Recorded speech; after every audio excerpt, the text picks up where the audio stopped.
Bom dia, boa tarde ou boa noite, você que está nos acompanhando aí, primeiro programa primeira gravação que a gente vai disponibilizar aqui no canal, o projeto Pão Diário Lês. O projeto Pão Diário Lês é um projeto que nasceu da ideia de duas pessoas, né? Da necessidade de estudarmos ainda mais a lição da Escola Sabatina. Então, o projeto Pão Diário é que diariamente nós estamos recebendo do poder de Deus através da lição da Escola Sabatina. A lição da Escola Sabatina é produzida pela Igreja Adventista do Sétimo Dia. É bem verdade que esse canal não é um canal oficial da igreja, né? Eu particularmente sou irmão leigo, né?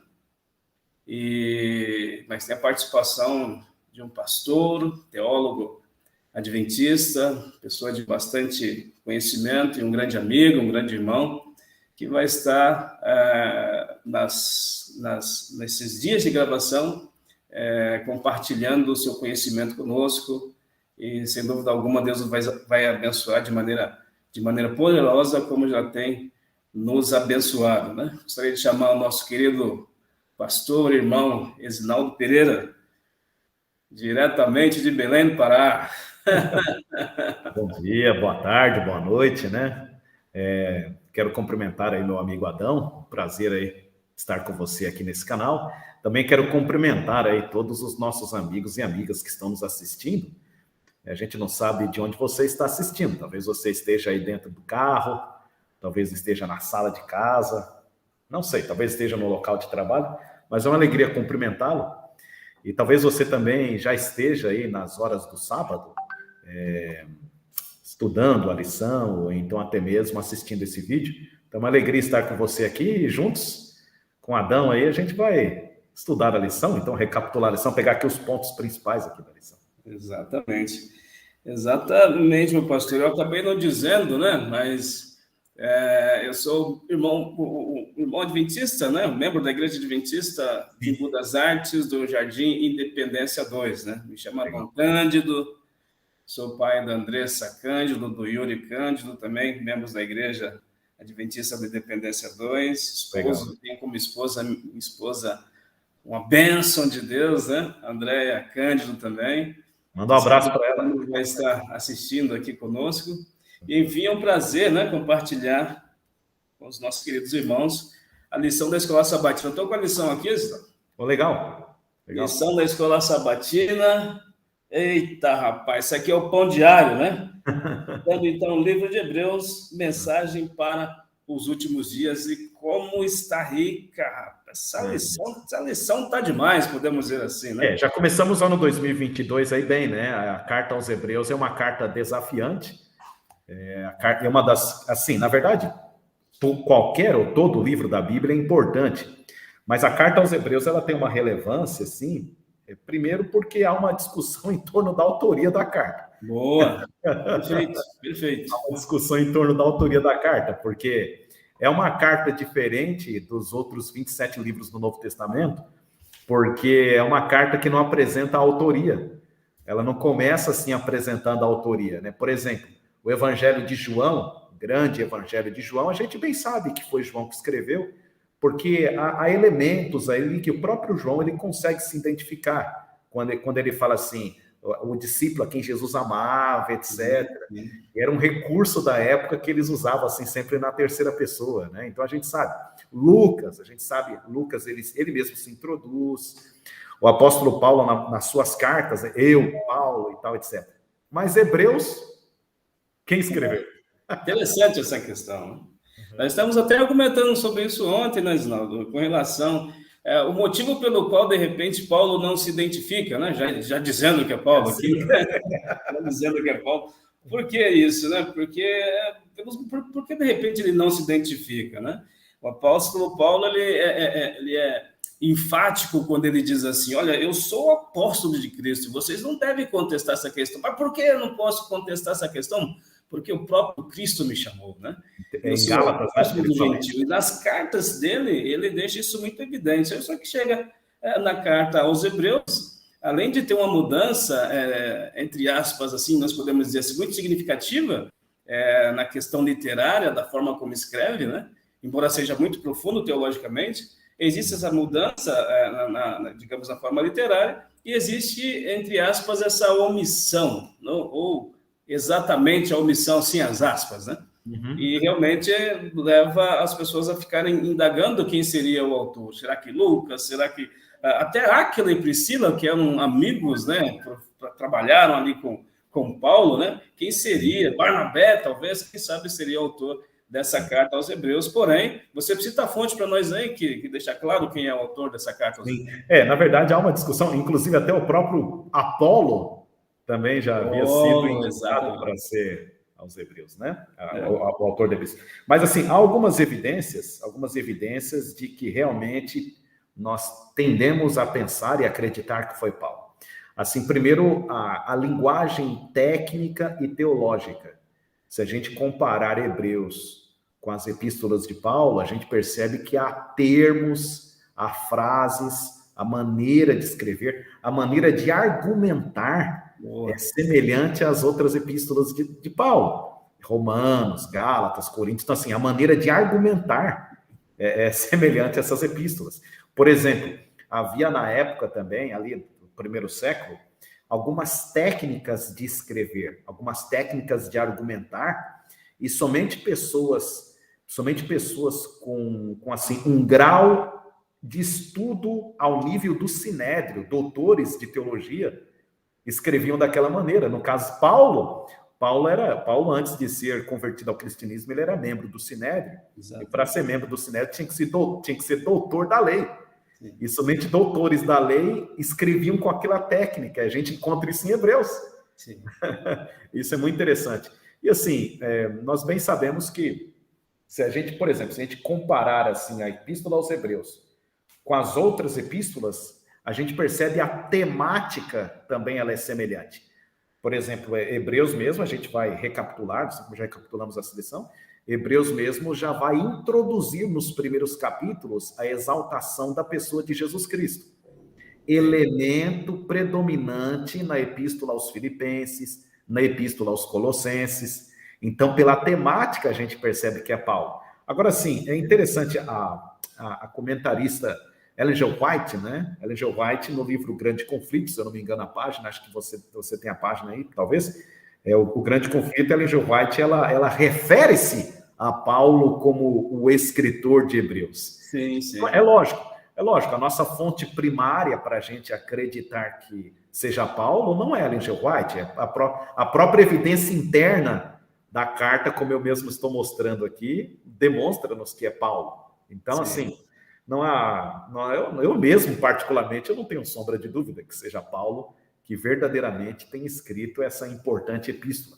Agora, uma coisa interessante, Adão, é Sim. que Hebreus, ele tende a ser, essa carta, ela tende a ser uma carta geral para todos os cristãos da época, diferentemente das outras epístolas gerais, né? Exato, diferentemente das outras epístolas que eram mais dirigidas a congregações locais, então aos Colossenses, aos Efésios, né, aos Coríntios. Então, Hebreus ele tem a ideia de ser uma epístola mais geral aos cristãos que estavam sendo perseguidos na época.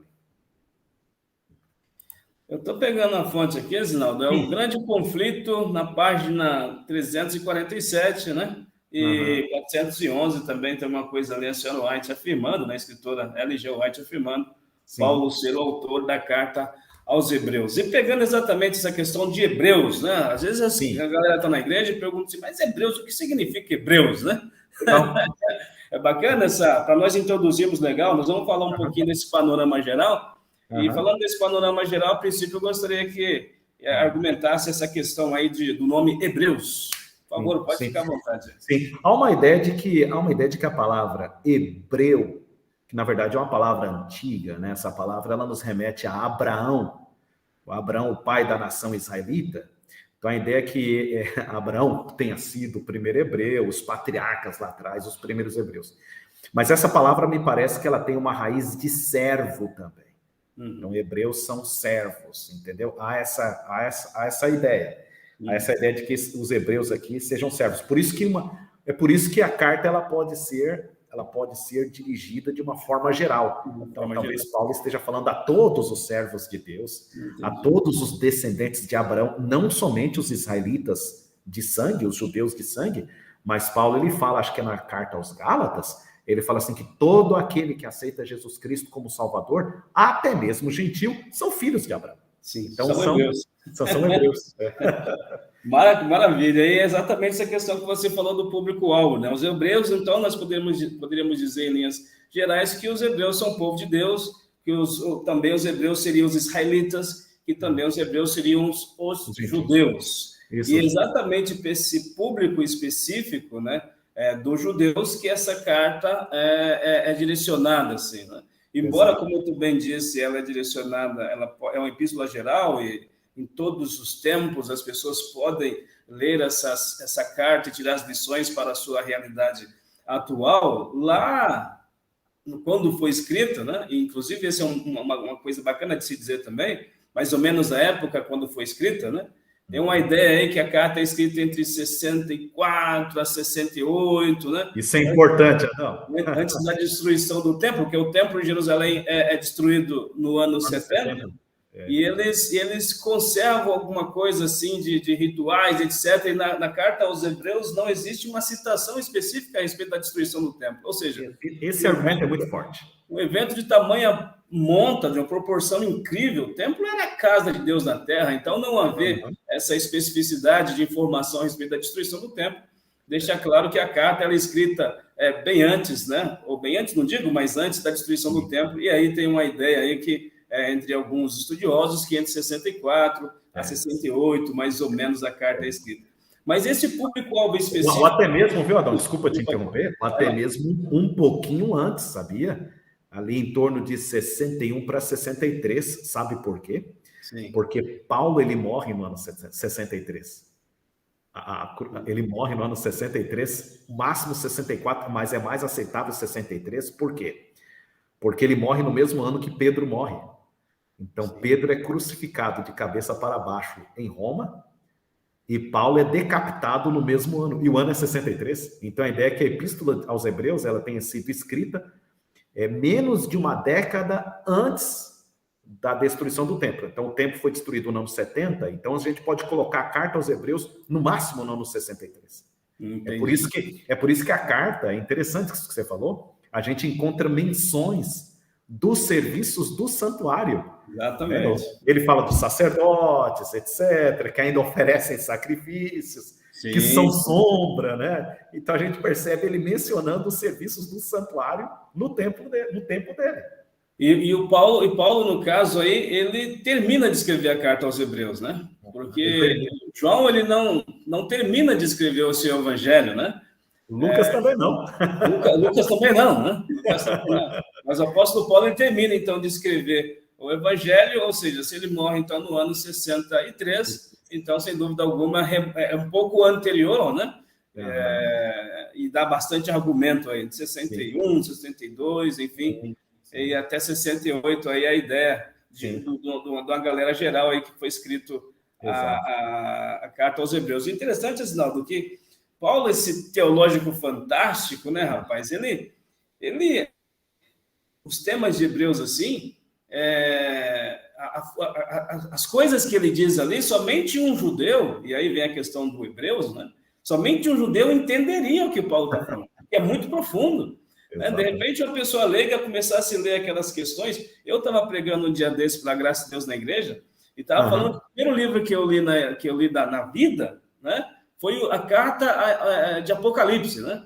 Eu ouvia muito essa ideia de que, olha, que o mundo está acabando e está tudo acabando, etc e tal, e eu, tocado por Deus, falei, rapaz, tem que ler isso logo aí, eu não vou perder um tempo lendo Gênesis, porque isso já está no início, nós estamos no final, e fui ler Apocalipse. Em resumo, não entendi nada, né? É uma coisa muito profunda. Simbolismo do Apocalipse ali. Eu fiquei doidão, né? Não consegui entender nada. Por que eu estou dizendo isso aqui? Alguém que não fosse judeu e não conhecesse todo o sistema de tipologia do Antigo Testamento, né, a respeito do santuário, da Torá, e tal, etc. e tal, lendo a carta aos Hebreus, já fica um pouco assim também, rapaz, que está falando de quê? Que absurdo é esse, né? E Paulo ele fala para um público que realmente conhecia, né? Pode ser que sejam judeus pela questão da filiação, porque aceitaram, né? Judeus e gentios, ou podem ser que eram judeus raízes mesmo, está em moda falar raiz, né? Pode ser que sejam judeus raízes mesmo. Eu queria que você comentasse a respeito. Isso. Há uma ideia interessante, você falou uma coisa interessante, né? A erudição da carta aos Hebreus requer que seja um escritor erudito e alguém conhecedor da história judaica, dos costumes judaicos e da teologia judaica. Precisa ser um judeu erudito. Exatamente. E assim, um escritor judeu erudito da época, nós tínhamos alguns nomes fortes dentro do cristianismo, como João, Lucas, né? Lucas, um baita de um erudito. Doutor, né? Lucas, um baita de erudito. Apolo, a Priscila e Áquila, eruditos em alto nível, tá? Mas esse erudito aqui, para escrever, além de ser uma pessoa tão estudada, por exemplo, o João mesmo. O João, ele nunca alcançou uma posição de doutor da época, mas João, ele tinha uma erudição pelo seu próprio estudo particular e pessoal e pela sua própria experiência de vida. Ele começa a escrever... Exato, ele começa a escrever seus livros praticamente no final da vida dele, cerca de 60 anos após a crucifixão. Então, quer dizer, além do estudo, tem experiência de vida, a tal ponto que João, na época, era conhecido como João o Teólogo, para você ter uma ideia. Mas ele não havia feito nenhum doutorado, etc. e tal. No entanto, o escritor de Hebreus, a gente percebe uma erudição técnica. Exatamente. Nesse caso, tem que ser alguém que conheça tudo sobre o judaísmo, tem que ser um doutor em teologia da época, e a pessoa que nós temos ali com todo esse currículo é o apóstolo Paulo. Maravilha. Por exemplo, você falou aí, e o público-alvo também precisa ser no nível para entender, né? Exatamente. O mais interessante, Adalto, que você me fez lembrar, olha só, a carta, ela tem uma erudição tão profunda que Paulo, ele chega a falar assim, olha, bem que eu queria falar coisas mais difíceis para vocês, mas eu não consigo porque vocês estão apenas no leite. Eu falei, rapaz, se isso aqui é leite, imagina a exigência que imagina o mingau. Perfeito. E essa galera dos hebreus aqui, Isnaldo, parece que o Paulo faz menção e diz assim, olha, os que são da Itália vos saúdam. É interessante, né? Os hebreus, então, essa galera que estava passando esse perrengue, nós podemos dizer assim, eles estavam especificamente na Itália, ou seja, a carta é escrita por Paulo, tem alguns italianos com ele que mandam essa carta para os irmãos hebreus que estão na Itália. Sim. É interessante, isso é muito importante que você está falando. Por que é importante? Porque Paulo usa essa mesma técnica nas outras cartas. Que os irmãos de Colosso. Exato, os irmãos de Colosso, saúda os irmãos de Filipos, etc. Exatamente. Aqui está saudando vocês. E foi uma coisa que quando eu li, eu também remontei ao apóstolo Paulo. Falei, cara, isso aqui quem costumava fazer era o apóstolo Paulo aí, né? Maravilha. Eu acho que a gente tem fortes evidências. Por favor.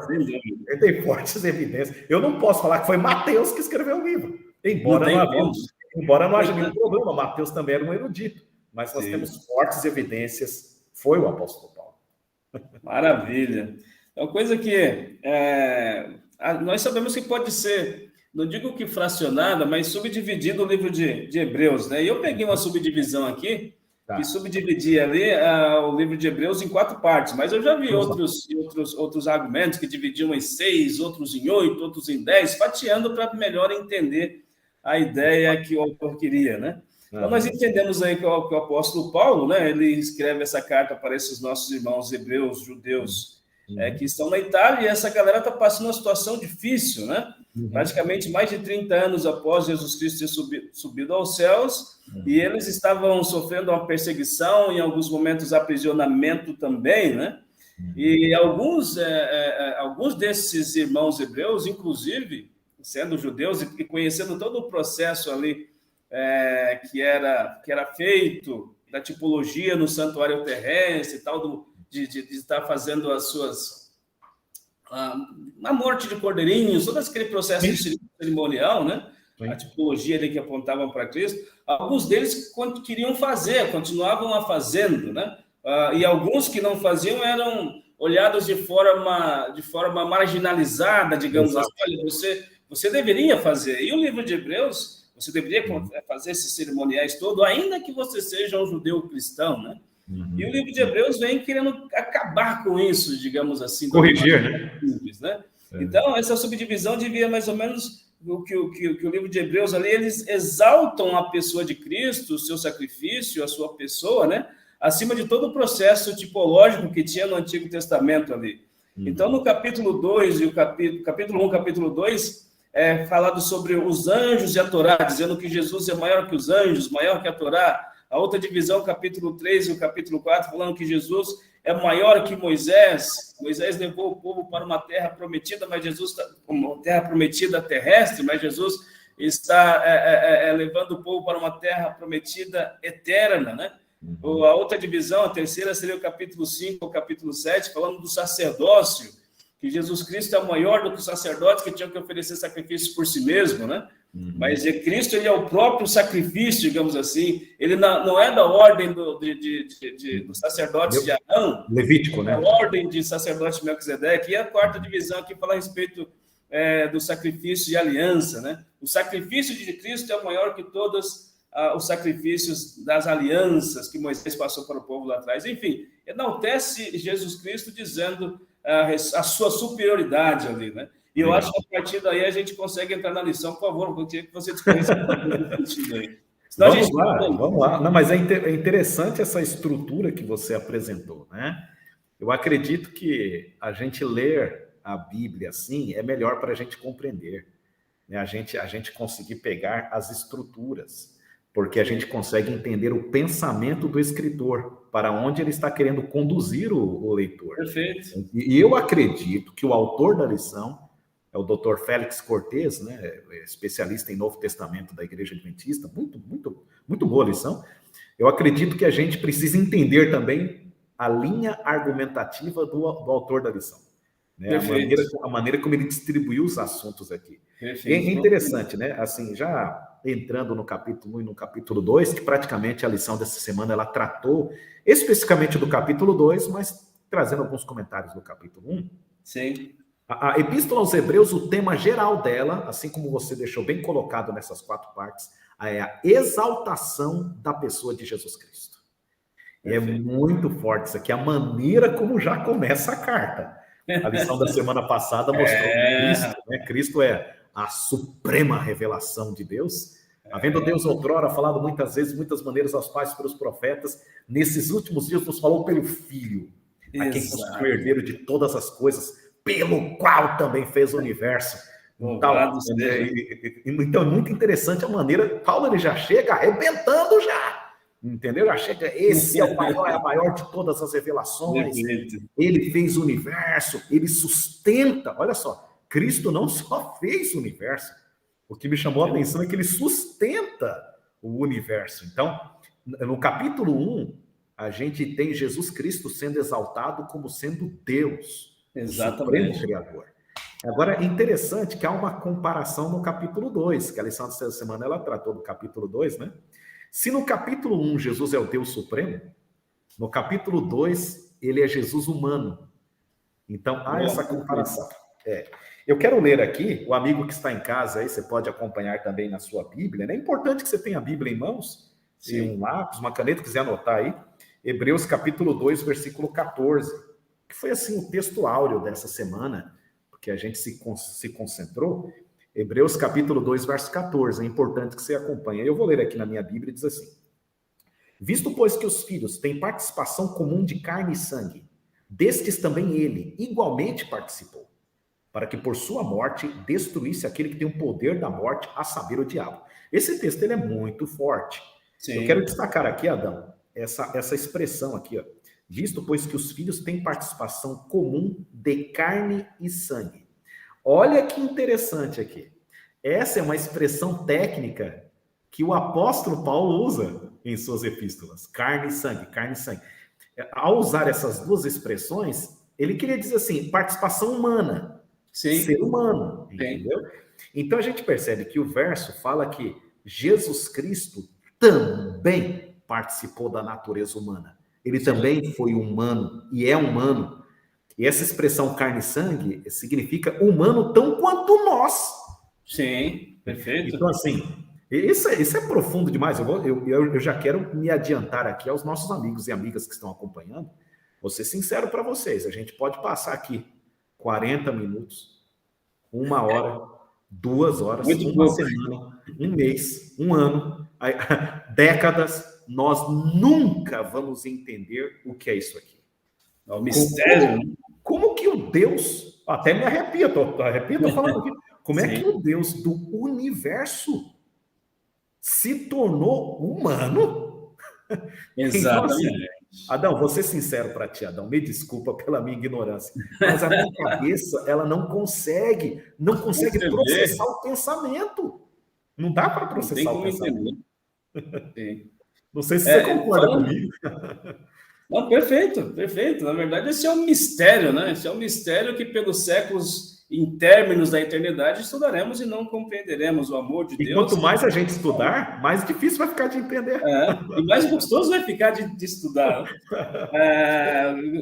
Adão, se você me permite, só mais um comentário. Sim, por favor. Coisa rápida aqui. A gente percebe, interessante uma comparação, Adão, que eu estava vendo. O autor da lição não chega a mencionar isso. É muita coisa para o coitado mencionar também. Mas eu estava fazendo uma comparação. Hebreus, os 2 primeiros capítulos, eles são semelhantes a Gênesis, capítulo 1 e 2. Olha só que interessante. No capítulo 1, nós temos a imagem do Deus criador do universo. Deus fala e as coisas vão acontecendo, certo? No capítulo 2, nós temos Deus tocando no ser humano. Gênesis 2:7, formou o Senhor Deus o homem do pó da terra. Perfeito, então a gente tem assim, no capítulo 1, nós temos uma ênfase do Deus do universo, o Criador do universo. No capítulo 2, nós já temos Deus no jardim do Éden, com o ser humano. E a gente percebe isso em Hebreus 1 e 2. Hebreus capítulo 1, nós temos o Deus do universo, o Senhor Jesus Cristo. Hebreus capítulo 2, nós temos ele participando de carne e sangue, ele em contato com o ser humano. Então, e interessante que a mesma maneira como começa Gênesis 1, é também a maneira como começa Hebreus 1, pelo qual fez o universo. Perfeito. É interessante isso aqui. Perfeito. Muito bom, hein? Muito bom. À vontade aí. Não havia pensado assim, né? Mas perfeito. Maravilha de explicação, de colocação. Hebreus capítulo 2, 14, como você colocou, eu comecei a ler esse verso da metade do verso para trás. Que interessante. Eu coloquei assim, Zinaldo, para que por sua morte destruísse aquele que tem o poder da morte. Quem é esse cara? Quem é esse cabra? Esse cabra é o diabo, né? Depois que os filhos têm participação comum de carne e sangue, ele também, Jesus igualmente participou dessas coisas, né? Então, para que pudesse destruir o poder daquele que tem o poder da morte, Jesus Cristo necessariamente precisou tornar-se humano aí, né? Fisicamente, né? A famosa herança genética Jesus Cristo recebeu, além das fragilidades humanas. Mas não, nós temos que correr aqui, porque realmente o tempo... Temos que correr, infelizmente. Nos empurrando aí, né? Nós fizemos a introdução, achei que foi necessário nós fazermos essa introdução, mas agora temos que correr um pouquinho aí. Na parte do domingo, está falando a respeito... Sim, a parte de sábado nós acabamos falando o subtítulo. Trabalhamos bem. O nosso irmão fiel, né? E de domingo está falando o irmão como redentor. E o irmão como redentor está falando a respeito do jubileu e do ano do jubileu, né? Sim. E aí a referência aqui na guia da lição, Levítico capítulo 25, e vai falando a respeito do ano do jubileu, as pessoas que porventura teriam que vender as suas casas, as suas posses, poderiam resgatá-las, mas caso não pudessem resgatá-las, poderiam até mesmo ser escravizadas, mas se não fossem escravizadas, ou se também fossem escravizadas, elas poderiam ter um irmão, e esse irmão, um parente, poderia resgatá-las. Por favor, discorra o assunto. É interessante. Que fala havia lá uma lei, né? Que Deus mesmo havia estabelecido. É interessante isso aqui, né? O ano jubileu, a cada 50 anos, a pessoa ela poderia ter o resgate de suas posses. Sim. Né? Se a própria pessoa havia sido vendida como escrava, ela teria que aguardar 50 anos para ser libertada. Sim. E é interessante, Adão, isso independente, né? Por exemplo, vamos ver, é porque o ano jubileu ele era fixado no calendário israelita. Então, por exemplo, se 5 anos antes eu fosse vendido como escravo, bastava eu esperar 5 anos. Então, independente de qual período que a pessoa havia vendido suas posses, ou ela mesma sendo vendida, ela esperaria o ano jubileu. Só que isso poderia ser adiantado se ela tivesse um parente próximo, né? E tinha que ser o parente mais próximo. Tinha que ser o parente mais próximo, ele poderia lá pagar a dívida e resgatar. E o interessante é que a Bíblia, o Antigo Testamento, vai trazer essa imagem do parente mais próximo que paga o preço e resgata. E ela faz tipo uma tipologia para a pessoa de Jesus Cristo. Sim. A gente encontra bastante, isso aí não é necessário a gente abrir o texto bíblico, mas lá no livro de Ruth, Ruth lá, o Boaz, né, aquela história lá de Ruth, o Boaz, ele casa com Ruth, e Ruth não é israelita, justamente para que Noemi pudesse ter o resgate de sua herança. Noemi ela estava viúva. E o interessante ali é que Boaz, ele é chamado, eu fiz esse estudo, ele é chamado mais de 19 vezes de redentor. No hebraico é o termo Goel, redentor. Então há um link muito grande. Então o autor da lição ele foi muito feliz ao fazer esse resgate aqui do Antigo Testamento. Por quê? Porque, na verdade, a carta aos Hebreus, e não somente a carta aos Hebreus, mas o próprio Novo Testamento, tem como sua base o Antigo Testamento. Eu quero destacar um detalhe aqui, Adão. A lição ela nos remete a Hebreus 2, 14 a 16. Eu quero ler esses textos. Diz aqui. A gente já leu o versículo 14. Visto, pois, que os filhos têm participação comum de carne e sangue, há um elemento que a gente precisa destacar e esclarecer aqui para quem está assistindo. Sim. Desse também ele igualmente participou para que por sua morte destruísse aquele que tem o poder da morte, a saber, o diabo. Verso 15. E livrasse, por isso que ele é o resgatador, e livrasse todos que pelo pavor da morte estavam sujeitos à escravidão por toda a vida. Pois ele, evidentemente, não socorre a anjos, mas socorre a descendentes de Abraão. Verso 17. Por isso mesmo, convinha, olha que interessante, que em todas as coisas se tornasse semelhante aos irmãos, para ser misericordioso e fiel sumo sacerdote nas coisas referentes a Deus. Quero destacar um detalhe aqui. Eu já quero me adiantar até alguns comentários aqui da lição. Também pensei isso. A gente tem que tomar cuidado quando a gente fala sobre a natureza de Jesus, né? Ellen G. White, acho que no livro Desejo às Nações, ela fala assim que ao tratar sobre esse assunto, a gente teria que tirar as sandálias dos pés, porque é lugar sagrado. Quando a gente fala sobre a natureza de Jesus. Ele se tornou humano. Humano 100% igual a nós, né? Carne e osso, se tornou humano. Só que a gente tem que tomar um pouco de cuidado. A que ponto ele se tornou humano? A que ponto ele se tornou humano? Então, fisicamente, biologicamente, ele é 100% igual a nós. Agora, a sua natureza, ela é humana, mas não 100% igual à nossa, como eu e você temos. Porque a nossa natureza, ela é pecaminosa. Sim. E ao ele se tornar humano, ele herdou a natureza humana, mas não a natureza pecaminosa. Ele herdou a natureza humana de Adão antes da queda. Sim. Que era a natureza humana, mas não pecaminosa. Porque se Cristo herdasse a natureza humana como a nossa, ele teria que morrer por ele mesmo. Não poderia ser nosso Salvador. É por isso, Adão, que eu quero destacar, sabe qual palavra? Aqui só para terminar meu comentário. No versículo 17, uma palavra interessante, ó. Por isso mesmo, convinha que ele, em todas as coisas, se tornasse... Olha a palavra que vem agora. Semelhante. Olha só que interessante. Algo que é semelhante não é algo igual. Não é igual. Não é igual. Ele é semelhante aos irmãos. A pergunta é, em que aspecto ele não é semelhante? No quesito pecado, no quesito de natureza pecaminosa. E aí, fazendo um paralelo com João, João, quando ele fala da pessoa de Cristo em relação a Deus, João usa a palavra igual. Jesus é igual a Deus. Sim. Agora, quando a Bíblia usa Jesus em comparação ao ser humano, usa a palavra semelhante. Semelhante. Perfeito. Avança aí, que às vezes eu tenho um problema. Essa parte foi bom você adiantar, que ela está na terça-feira, carne e sangue, mas foi perfeita a colocação.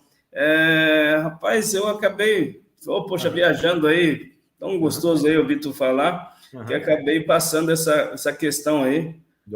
Mas enfim, vamos avançar aqui. Na parte de segunda, diz assim que não se envergonha de chamá-los de irmão. Jesus não se envergonha de nos chamar de irmão. Aí eu fiz uma pergunta. Você já se envergonhou de Jesus? Não é uma pergunta retórica, né? Eu também, quando terminei de estudar essa parte, eu fiz a mesma pergunta. Porque é uma pergunta para nós, né, Sinaldo? Para mim. Você já se envergonhou de Jesus? Aí alguém pode bater no peito e dizer, não, nunca me envergonhei de Jesus, isso é um absurdo.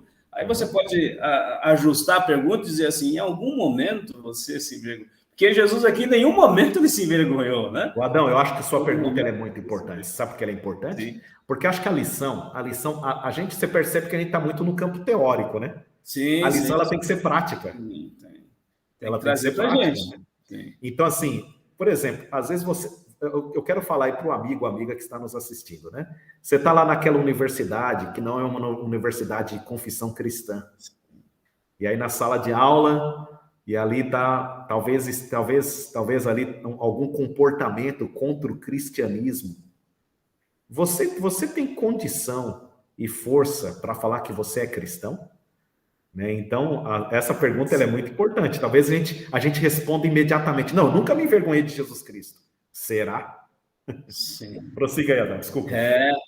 Tem uns meandros aí que poderiam nos ajudar nessa questão. A gente vai comentar a respeito disso. A pergunta 3 aqui, em Hebreus capítulo 11, etc., aqui, está falando aqui a respeito da experiência de Moisés, né? De que forma Moisés, né? Ou de que forma as decisões de Moisés exemplificam, pode fazer um paralelo com o que Jesus Cristo fez por nós, né? E Hebreus capítulo 11, dos 24 e 26, vai falando um pouquinho da história de Moisés, falando que pela fé, Moisés, já sendo grande, né, recusou as riquezas do Egito, preferiu ser maltratado como povo de Deus, tendo por maior riqueza os insultos com Cristo do que as riquezas da terra, os prazeres da terra, podemos dizer assim, né? E por que Moisés fez isso, né? A lição diz assim, porque ele tinha em vista a recompensa. Né? Moisés tinha em vista a vida eterna, então não eram os prazeres temporais que segurariam Moisés, mas por ter em vista a vida eterna, ele resolve participar das agruras ali do povo judeus, que eram escravizados, ele prefere ser identificado com o povo. E a lição diz que Jesus Cristo fez algo desse tipo aí conosco, sim, né? Sim. Moisés é um tipo de Cristo, né? Moisés é um tipo, olha, Moisés era o herdeiro do trono egípcio. Aí Moisés, ele rejeita o trono egípcio para sofrer junto com o povo. Moisés é o libertador que tira o povo do Egito, conduz pelo Mar Vermelho e leva para a terra de Canaã. Então, assim, vou ser sincero para ti, uma criança, se estiver assistindo a gente, está entendendo o que a gente está falando. Entende, né? A gente percebe muito bem a imagem de Jesus Cristo aqui na pessoa de Moisés. É certo que um tipo, ele nunca é perfeito. Ele é como, assim, o próprio Paulo fala em Hebreus, é uma sombra da realidade. Sim. Então, assim, nós encontramos essa perfeição, esse antítipo na pessoa de Jesus. Sim. Jesus deixou o trono de glória para sofrer com seus irmãos, para se tornar humano. E nos conduzir no deserto dessa terra rumo à Canaã celestial. Então, a tipologia é perfeita. Perfeito. E Timóteo, capítulo 1, verso 8 a 12, o guia da lição vem nos orientando, diz assim, portanto, não te envergonhes, apóstolo, aliás, Timóteo falando, né? Portanto, não te envergonhes dos testemunhos de Jesus, nem de mim, que sou prisioneiro dele. E aí ele diz assim, como é, nós podemos dizer, mas como é que eu não me envergonho do testemunho de Jesus e nem dos nossos irmãos em Cristo? E ele diz assim, antes, participa das aflições do evangelho segundo o poder de Deus. Em outras palavras, Reginaldo, para nós não nos envergonharmos de Cristo, seria um absurdo, mas a nossa natureza é essa, né? A natureza pecaminosa é essa. Para nós não nos envergonharmos de Cristo e nem de nossos irmãos na fé, nós precisamos do poder de Deus.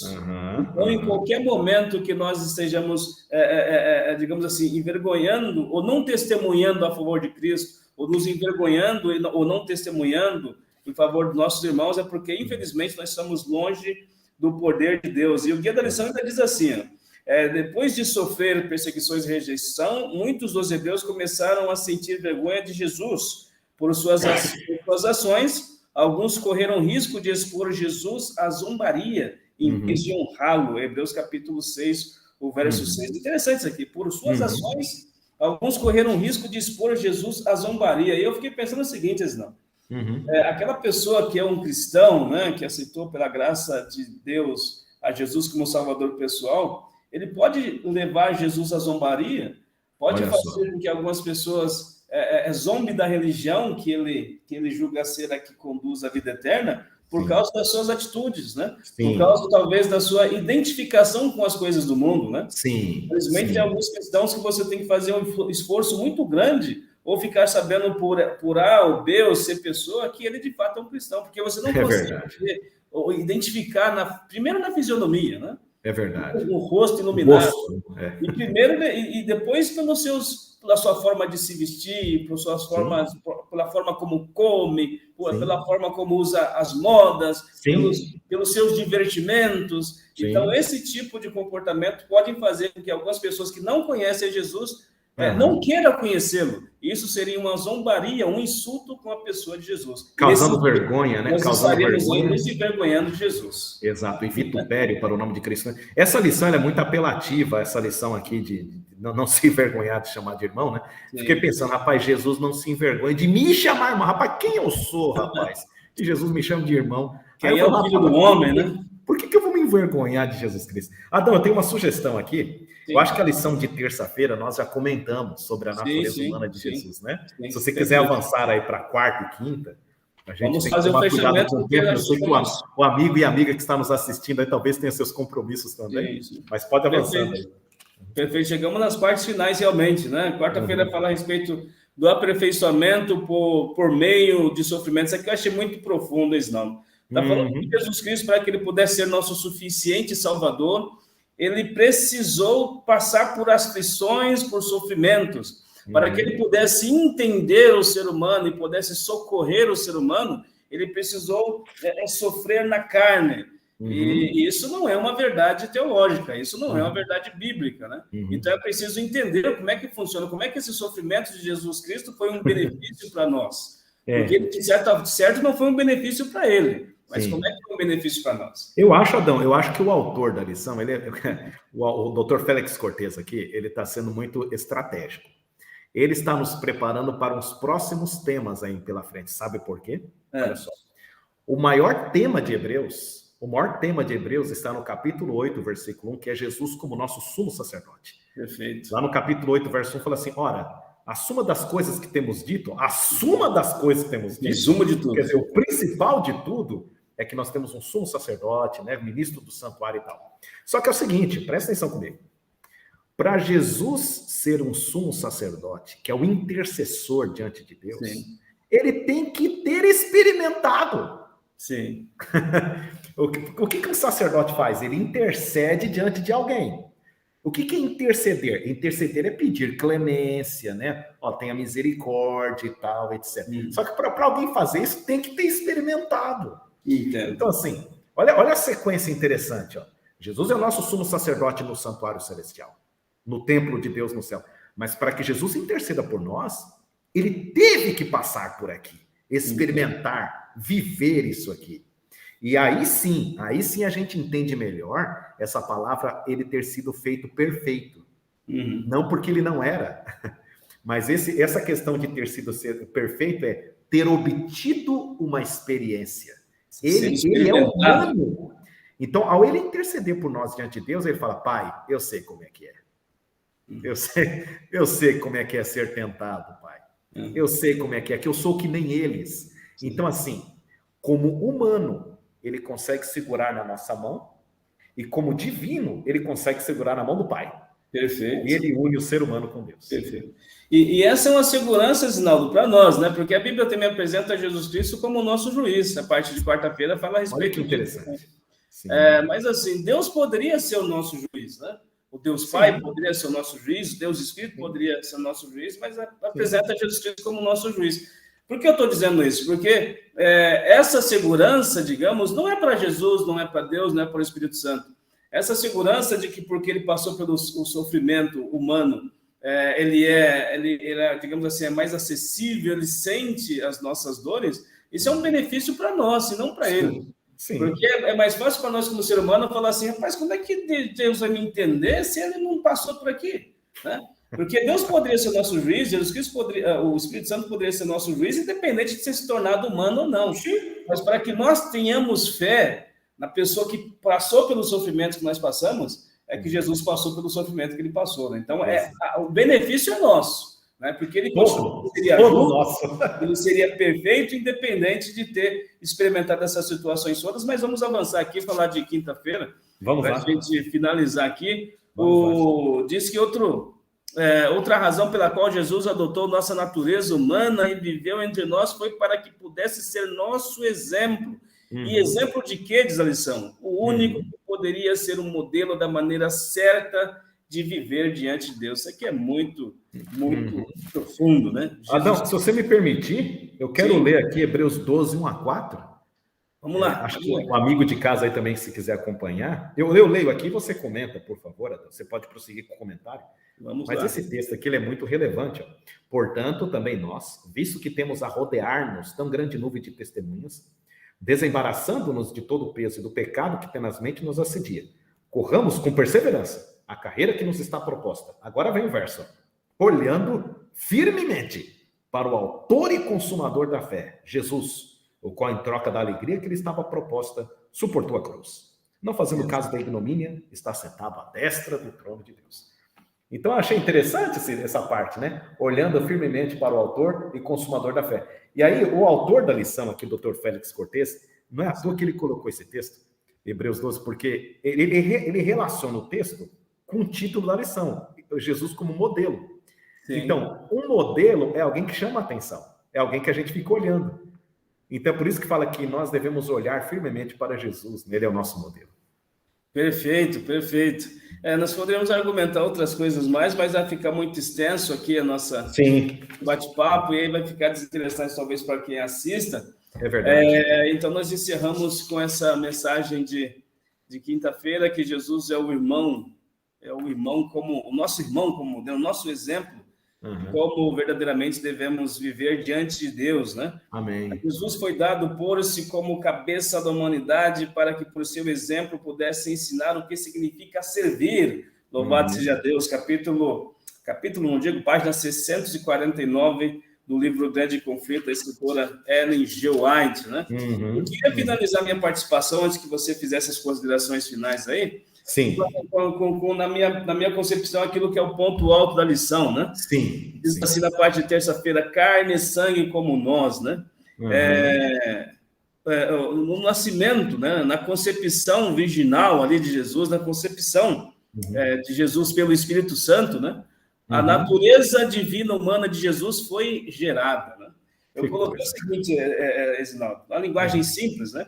Herdou a natureza humana da mãe, herdou a natureza humana da mãe e herdou a natureza espiritual do pai, né?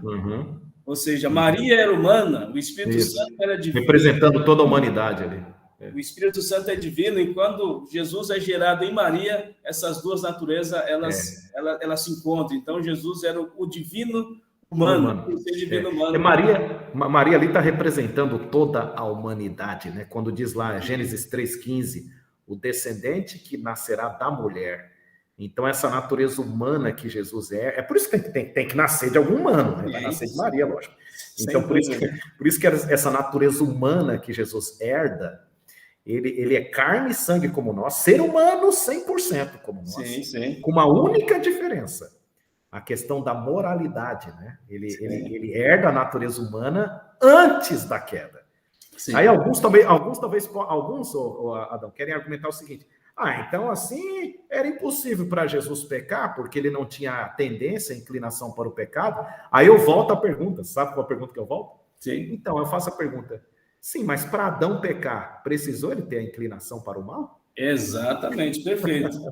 E dá para ir além ainda, né, Isnaldo? E dá para ir além ainda, né? Efeito físico do pecado. Então, há um termo técnico na teologia que a divindade humana, né? Jesus, ele foi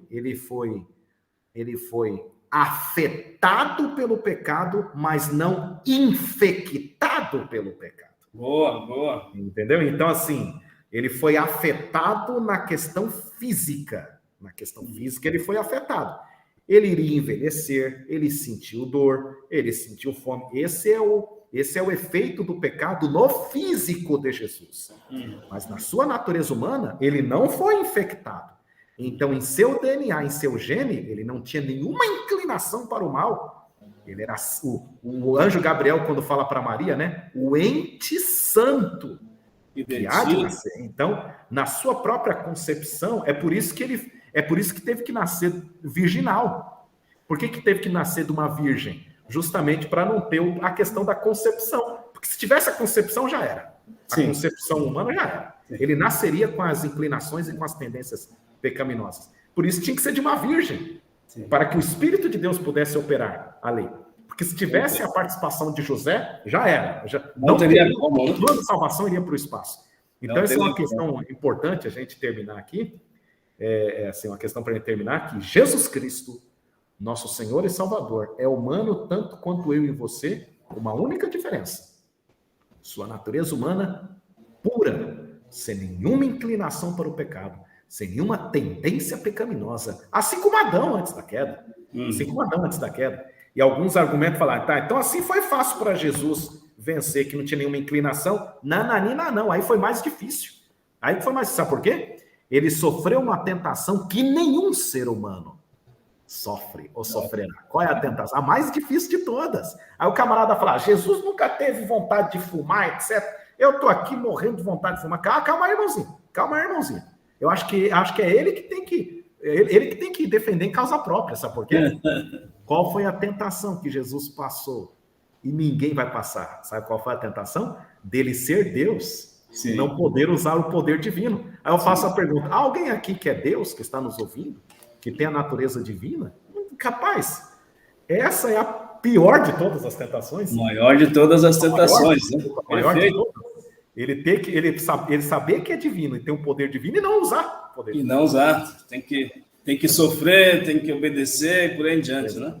Temos tendências malignas, a escravidão ao pecado está arraigada em nossa natureza, somos carnais vendidos à escravidão do pecado, diz Romanos, né? Romanos 7. O orgulho e outras motivações pecaminosas poluem até mesmo nossas boas ações, contudo a natureza de Jesus não foi prejudicada pelo pecado. Se ele tivesse sido carnal, vendido à escravidão do pecado como nós, também teria precisado de um Salvador. Em vez disso, veio como Salvador e se ofereceu como Salvador sem mácula a Deus por nós. Está no livro de Hebreus, capítulo 7. Com essas palavras, então, eu quero te agradecer e agradecer a todos os nossos queridos amigos e irmãos que estão em casa. No próximo ajuntamento aqui do projeto Pão Diário, Missões da Escola Sabatina, nós queremos discutir um assunto fabuloso contigo, a lição de número 5, né, Zinaldo? A lição de número 5, que tem como título Jesus, o doador do descanso. Então, já convidamos vocês para estar conosco no próximo encontro, a fim de podermos juntos discutir um pouco mais da palavra de Deus, somarmos forças aí com outros irmãos, a fim de entendermos um pouco mais da palavra sagrada. Queremos nos despedir, então, de você que está em casa. Queria despedir aí do Isnaldo, que está um pouco longe também. Valeu. Vamos nos despedir, então, com uma oração. Que Deus nos abençoe nesse dia. Vamos orar? Vamos orar.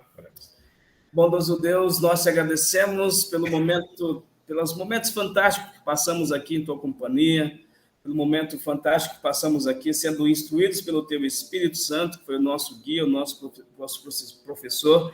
Amém. Queremos te pedir uma bênção toda especial sobre os irmãos que nos acompanharam durante essa transmissão e queremos desde já te pedir que no próximo encontro eles estejam conosco a fim de discutirmos juntos a tua palavra e crescermos um pouco mais diante de ti e crescemos um pouco mais diante de ti quando nos colocamos de joelho reconhecendo que somos pecadores. Por favor, permaneça conosco, bondoso Deus, e dê-nos um restante de dia, um restante de tarde, um restante de noite feliz na sua companhia. Pois essas bênçãos agradecidos nós te pedimos em nome e por amor do Senhor Jesus. Amém. Amém.